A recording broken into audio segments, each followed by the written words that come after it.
Hello guys, আশা করি সবাই ভালো আছেন। আলহামদুলিল্লাহ আমরা ভালো আছি। আমার সামনে দেখতে পাচ্ছেন, এটা আমার ছেলে। ওই কথা বলতে পারে না, শুধু আব্বা আম্মা বলে আর মামা বলে। সোহান, সালাম দাও তো বাবা, সালাম দাও, হাত দিয়া।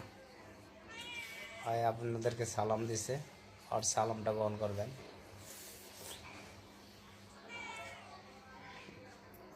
তোর বয়স হলো প্রায় 18 বছর।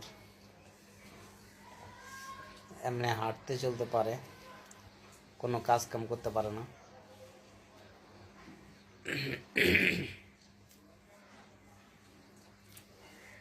তাহলে সবাই দোয়া করবেন, আল্লাহ পাক যদি ওরে ভালো করে সুস্থ করে।